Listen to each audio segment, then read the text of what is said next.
The RMS Athenia glided westward from Glasgow on a calm September evening in 1939, her decks alive with laughter and music. Families bound for Canada leaned on the railings, unaware that history had already reached them. Among them stood Margaret Anderson, a schoolteacher from Edinburgh, feeling the salt breeze brush her face. News from Europe had been grim, but aboard the Athenia, passengers clung to the illusion of normalcy. As the sun dipped orange over the sea, whispers of war spread across the deck. "They say Britain's declared war," murmured a young man beside her. Margaret's heart clenched. Somewhere beyond that horizon, fleets were moving, submarines prowling. The ship's lights flickered on, gleaming like a fragile constellation on the Atlantic. Beneath the waves, unseen and silent, a German U-boat began narrowing its scope, its commander watching through the periscope as the Athenia's silhouette drifted into his sights. September 3rd dawned gray and overcast. News reached the ship mid-ocean. Britain and France had declared war on Germany. The captain announced it calmly over the tannoy, but a hush fell over the passengers. Children clung to their mothers. Men stared east, toward the unseen coasts of Europe now at war again. In the engine room, heat and hum continued, steady, loyal, unaware of the fate closing in. Margaret watched seagulls vanish into the fog and wondered if peace had truly died forever. In the depths of the sea, U-30 under Oberleutnant Fritz Julius Lemp surfaced briefly, taking bearings. The commander, tired and uncertain, mistook the Athenia for an armed merchant cruiser. He whispered to his crew, "Prepare torpedo." At that instant above, glasses clinked in the dining room, the last toast before the age of darkness returned. Night fell like ink across the Atlantic. The Athenia steamed calmly under starlight, her engines thudding softly. In the control room of U-30, Lemp gave the order. A hiss, a plume of bubbles, then silence. Seconds later, Margaret heard it, a muffled roar that tore through the hull. Lights flickered, plates crashed, and a wall of water surged through the lower decks. "Torpedoed!" someone screamed. Panic erupted. The elegant liner groaned, shuddering as smoke and steam filled her corridors. Captain Cook ordered immediate evacuation, his voice firm above the chaos. Men lowered lifeboats into the black water, ropes creaking under strain. Margaret gripped a railing, heart pulsing faster than the ship's dying engines. Flames danced near the stern. The North Atlantic yawned wide and merciless below, swallowing cries, prayers, and fragments of splintered deck as the Athenia began to die. Cold wind lashed the decks as Margaret helped an elderly couple into a lifeboat.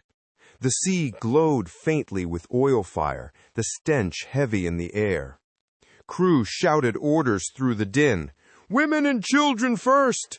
Their voices half swallowed by wind and terror.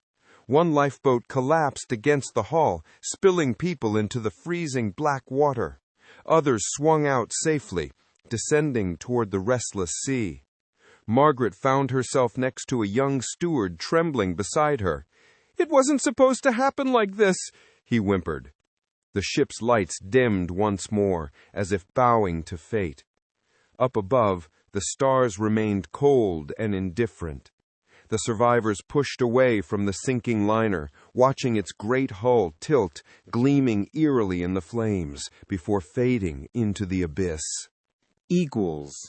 Hours passed, and still the survivors floated on the endless ocean. The Athenia was gone now, a shadow swallowed by depth. Margaret clutched the oar in their lifeboat, her hands numb. Around her, voices murmured prayers. Some fell silent forever. The night grew colder, the sea merciless. Somewhere across the waves, another lifeboat drifted close, its lantern flickering weakly. "Hold on!" a sailor shouted, rowing toward them. But darkness devoured the sound. The chill bit deeper. Frost formed on the gunwales. Margaret thought of home, of the Edinburgh classroom, the laughter of children, and pressed hope into her heart. Dawn would come, she told herself. It must. Equals. At first light, a faint thrum echoed over the waves. Engines. Margaret lifted her head, seeing smoke on the horizon. The Norwegian freighter Knut Nelson was approaching, guided by radio distress calls. Survivors waved frantically, their weakened voices barely audible. The rescuers hauled them aboard, one by one, numbed and soaked. Margaret stumbled onto the deck, collapsing beside other survivors. Behind her, the sea was littered with debris, children's toys, torn lifebelts, the wreckage of innocence. The crew offered blankets and coffee, faces grim. The captain of Knut Nelson looked east, his voice low. So the war has begun in earnest.